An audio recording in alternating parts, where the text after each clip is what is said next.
নমস্কাৰ, আপোনালোকক স্বাগতম জনাইছোঁ অসম ফিউচাৰ ইউটিউব চেনেললৈ। আশা কৰোঁ আপোনালোকৰ খবৰ ভাল। তো আপোনালোক সকলোৱে Srimanta Sankardev university of health ছায়েন্সৰ GNM নাৰ্ছিঙৰ এডমিট কাৰ্ডখন ডাউনলোড কৰিছে।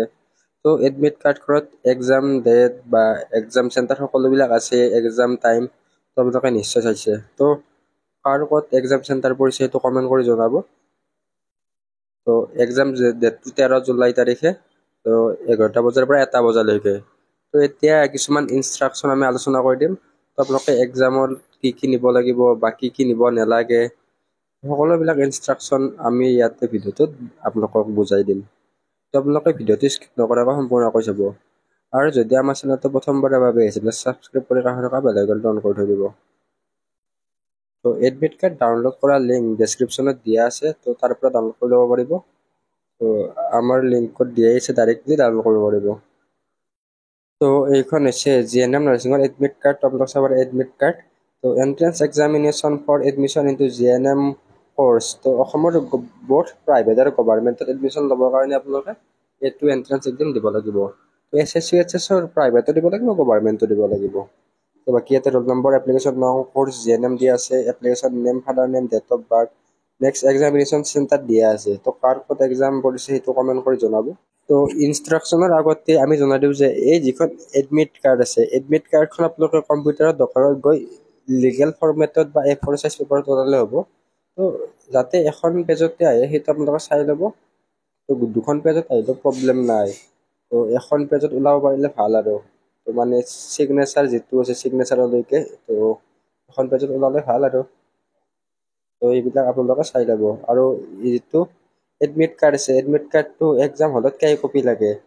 তো এক্সাম হলত 1 কপিয়ে লাগে। তো আপোনালোকে কালাৰ প্ৰিণ্ট থকা মানে 1 কপি লৈ যাব। কিন্তু আমাৰ ছাজেশ্যন যে আপোনালোকে এডমিট কাৰ্ডখন 2ৰ পৰা 3 কপি লৈ যাব। এনেই নৰ্মেলি 1 কপিয়ে লাগে, কিন্তু আমাৰ ছাজেশ্যন, কাৰণ কি হয় কেতিয়াবা এডমিট কাৰ্ডবিলাক নষ্ট হৈ যাব পাৰে আৰু কিবা কাৰণত। তো সেইকাৰণে বেকআপ অপশ্যনত 2ৰ পৰা 3 কপি লৈ যাব আৰু কালাৰ প্ৰিণ্ট লৈ যাব। নেক্সট এতিয়া ইনষ্ট্ৰাকশ্যনখিনি চাই লওঁ। তো প্ৰথম ইনষ্ট্ৰাকশ্যন, তো আপোনালোকে এক্সামত কি নিব লাগিব? এডমিট কাৰ্ডখন নিব লাগিব। এই যিখন এডমিট কাৰ্ড আছে এডমিট কাৰ্ডখন নিব লাগিব। নেক্সট ব্লেক বল পেন, তো ক'লা কলম এটা লৈ যাব। তো ক'লা কলম এটা নিব লাগে, কিন্তু আপোনালোকে 2ৰ পৰা 3টা লৈ যাব। তো বেকআপ অপশ্যনৰ কাৰণে বেছিকৈ লৈ যাব। Next along with photo ID proof. তো এইটোত বহুতৰে কনফিউজ হয়। তো ফটো ID প্ৰুফ মানে আপোনালোকৰ ফটো নহয়, যিটো পাছপৰ্ট চাইজ ফটো সেই ফটো নহয়। ফটো ID প্ৰুফ মানে হৈছে আপোনালোকৰ ID এটা, মানে লাইক পান কাৰ্ড, আধাৰ কাৰ্ড, ভোটাৰ কাৰ্ড, এনেকুৱা আপোনালোকৰ ID এখন। তো যিকোনো ID লৈ যাব পাৰিব। তো পান কাৰ্ড থাকিলে পান কাৰ্ড নিলে, ভোটাৰ কাৰ্ড থাকিলে ভোটাৰ কাৰ্ড নিলে, আধাৰ কাৰ্ড থাকিলে আধাৰ কাৰ্ড নিলে, যিকোনো এখন লাগে। তো এনি ফটো ID প্ৰুফ। কিন্তু আমাৰ ছাজেশ্যন আপোনালোকে 2খন লৈ যাব। তো 2খন মানে আপোনালোকে আধাৰ কাৰ্ডখন ল'লে আধাৰ কাৰ্ডৰ লগত আপোনালোকৰ মেট্ৰিকৰ এডমিট কাৰ্ডখন লৈ ল'ব। তো সেনেকুৱাকৈ 2টা কপি লৈ ল'ব আৰু। যদি আধাৰ কাৰ্ড পান কাৰ্ড আছে দুয়োটাই লৈ ল'লে 2টা লৈ যাব আৰু। Next point, communication device like cellular phone, paper are not allowed in the examination hall. তো ফোন তাৰপিছত পেপাৰ এইবিলাক এক্সাম হলত এলাউ নাই। Next, you should to keep all the material outside the exam centre. মানে আপোনালোকে সকলোবিলাক যিবিলাক বস্তু লৈ যায় আপোনালোকৰ বাকীবিলাক বস্তু বেগ হৈ গ'ল, এইবিলাক বস্তু বাহিৰত থ'ব লাগিব। কিন্তু সেইটো আপোনাৰ নিজা ৰিস্ক, যদি কিবা কাৰণত হেৰাই যায় সেইটো আপোনালোকৰ নিজা ৰিস্ক হ'ব।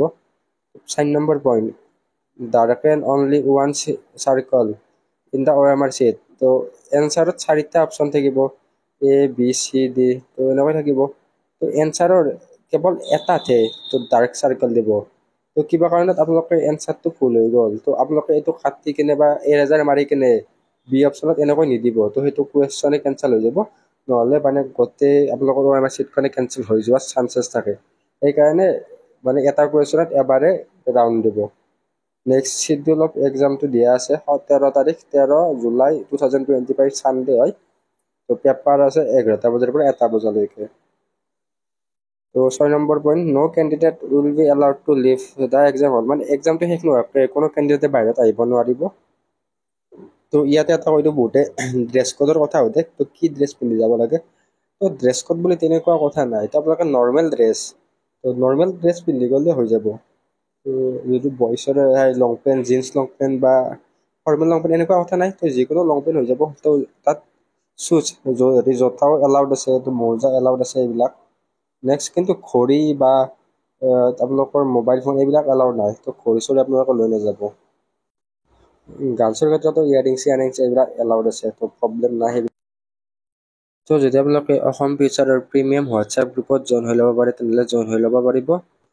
তো যদি আপোনালোকে নৰ্মেল হোৱাটছএপ গ্ৰুপতো আছে তেনেহ'লে প্ৰব্লেম নাই, কিন্তু প্ৰিমিয়াম হোৱাটছএপটো গ্ৰুপটোত অলপমান আপোনালোকে এক্সট্ৰা বেনিফিট পাব। তো টাইম টু টাইম আপডেট পাই থাকিব। তাৰপিছত গ্ৰুপটো 24/7 তো অপেন থাকিব। কেৱল 50টা ষ্টুডেণ্টৰ কাৰণেহে গ্ৰুপটো হ'ব। তো টাইম টু টাইম আপডেট পাব আপোনালোকে। তো এক্সপিৰিয়েঞ্চ ষ্টুডেণ্ট তো গাইড পাব আপোনালোকে। আপোনালোকৰ যিকোনো ধৰণৰ ডাউট থাকিলে এই গ্ৰুপটোত দিব পাৰিব। তো আপোনালোকৰ counselling related help, admission related help সকলোবিলাক হৈ যাব। তো গ্ৰুপটোত জইন হৈ ল'ব খুজিলে হোৱাটছএপ নম্বৰ দি আছে, জইন হৈ ল'ব পাৰিব। তো এইটো পেইড গ্ৰুপ হয় 79 ৰুপিজ। তো আপোনালোকে জইন হ'লে আপোনালোকৰ ইচ্ছা থাকিলে জইন হৈ ল'ব পাৰিব। Next point number 17। তো আপোনালোকৰ যিটো ৰোল নং আছে, কুৱেশ্যন বুকলেট নম্বৰ আৰু যিখন OMR চিট আছে তাত শুদ্ধ কৰি দিব। তো বহুতে ৰোল নম্বৰ দিয়াটো ভুল কৰি দিয়ে, তো আপোনালোকে ৰোল নম্বৰ দিয়াতে ভুল নকৰিব। তো এবাৰ 2 বা 3 বাৰ চেকিং কৰি কিনে ৰোল নম্বৰটো দি দিব। নেক্সট 8 নম্বৰ পইণ্ট, যিখন এডমিট কাৰ্ড আছে এক্সাম শেষ হোৱাৰ পিছত পেলাই বা ফালি নেপেলাব। তো এইখন এডমিশ্যন শেষ নোহোৱালৈকে আপোনালোকৰ এই এডমিট কাৰ্ডখন লাগিব, কাৰণ ইয়াতে আপোনালোকৰ ছিগনেচাৰ কিছুমান আছে। তো ইয়াতে ছিগনেচাৰ আছে ন, ইনভিজিলেটৰ ছিগনেচাৰ, এই ছিগনেচাৰবিলাক লাগিব, সেইকাৰণে এইখন পেলাই নিদিব। Next 9 number point, all candidate shall be present at the examination venue. তো আপোনালোকৰ এক্সাম হলত 30 মিনিটৰ আগতে পোৱাকৈ যাব। তো এক্সাম আছে 11টা বজাৰ পৰা, মই চাৰ্জ কৰিম যে আপোনালোকে 10টা15লৈকে মানে পোৱাকৈ যাব। তো 10:30টাৰ আগতে পোৱাকৈ যাব, আধা ঘণ্টাৰ আগত পোৱাকৈ যাব দিছে, 45 মিনিটমান আগতে পোৱাকৈ যাব। নেক্সট ইয়াতে দি আছে দ্য ড'ৰ্ছ অফ দ্য এক্সামিনেশ্যন হল, মানে এক্সামিনেশ্যন হলৰ দৰ্জাখন 30 মিনিট আগত খুলি দিয়া হ'ব। আৰু এক্সামৰ মানে 11টা15লৈকে দৰ্জাখন খোলাই থাকিব। আপোনালোকে 11টা15লৈকে এণ্ট্ৰি মাৰিব পাৰিব, কিন্তু আপোনালোকে এক্সাম ষ্টাৰ্ট হোৱাৰ পিছত গৈ লাভ নাই। তো 30 মিনিট আগতে পোৱাকৈ যাব, কাৰণ মানে 11টাৰ পাছত গ'লে আপোনালোকে OMR ফিল আপ এইবিলাক কৰোঁতে বহুত লেট হৈ যাব। তো সেইকাৰণে সদায় এক্সামত আগতীয়াকৈ যাব, 45 মিনিটমান আগতীয়াকৈ পোৱাকৈ যাব। Next 11 number point, a candidate must sit in his or her allotted seat only. তো অফক'ৰ্চ আপোনালোকে নিজৰ চিটতে বহিব। তো during examination candidate are required to put his or his signature, মানে এই যিবিলাক ছিগনেচাৰ আছে তো তলৰ ফালে দেখাই দিছোঁ, এই ছিগনেচাৰবিলাক আপোনালোকে এক্সাম হলতে মাৰিব লাগিব। তো এক্সাম হলত আপোনালোকৰ এটেণ্ডেঞ্চ ল'ব। তো এখন এটেণ্ডেঞ্চ থাকিব, সেইখনত আপোনালোকৰ চাইন কৰিব লাগিব। সেইখন চাইন মাৰোঁতে ইয়াৰে যিখন এডমিট কাৰ্ডত চাইন আছে চাইনটো কৰাই ল'ব। তো আপোনালোকে চাইনটো ইনকমপ্লিট নাৰাখিব। তো ইনভিজিলেটৰ চাইন নামাৰিলেও আপোনালোকে নিজে কৈ কিনে হ'লে চাইন মাৰাব। তাৰপিছত আপোনালোকৰ OMR এখন ৰিপ্লেচমেণ্ট বা চেঞ্জ কৰি দিয়া নহয়। তাৰপিছত 13 নম্বৰ পইণ্টটো নোটবুক এইবিলাক নিব নোৱাৰে, আৰু এইটো আছে। তো ন' চেল ফোন, মোবাইল ফোনো নিব নোৱাৰে। তাৰপিছত 16 নম্বৰ পইণ্ট, ন' কেলকুলেটৰো নিব নোৱাৰে। তাৰপিছত আপোনালোকে কাৰোবাক সহায় কৰিলে আপোনালোকক হয়তো ডিছকুৱালিফাইড কৰিব পাৰে, সেইকাৰণে নিজৰ এনচাৰ নিজে কৰিব। তো আপোনালোকৰ যিখন কুৱেশ্যন পেপাৰ সেইখন কাষৰজনৰ লগত নিমিলে। তো কুৱেশ্যনত ABCD এনেকৈ বুকলেট নম্বৰ থাকে। তো কুৱেশ্যন ছেম, 100টা কুৱেশ্যন ছেমে থাকিব, কিন্তু প্লেচমেণ্ট আপোনাৰ 1 নম্বৰ কুৱেশ্যনটো হয়তো কাষৰজনৰ 10 নম্বৰত থাকিব পাৰে। তো সেনেকৈ প্লেচমেণ্টটো বেলেগ বেলেগ। তো হৈ গ'ল। তাৰপিছত আপোনালোকৰ adoption of unfair means in the exam, মানে আপোনালোকে চিট টিট কৰিলে বা নকল চকল কৰিলে আপোনালোকক কেঞ্চেল কৰি দিয়া হ'ব, এইবিলাক কৈছে।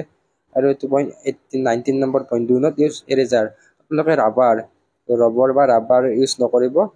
তো কিবা কাৰণত কিবা কুৱেশ্যন বা এইবিলাক ভুল হ'লেও আপোনালোকে সেইটো মুচি নেপেলাব।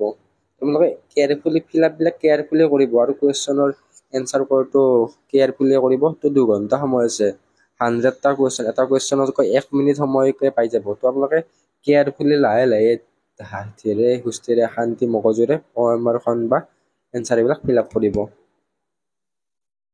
তো ইয়াতে এইখিনিয়ে দিয়া আছে। তো এক্সামটো শেষ হোৱাৰ পিছত বোথ কুৱেশ্যন বুকলেট আৰু OMR দুয়োখনে মানে ইনভিজিলেটৰক দি দিব লাগিব। আপোনালোকে কুৱেশ্যন পেপাৰখন আনিব নোৱাৰে।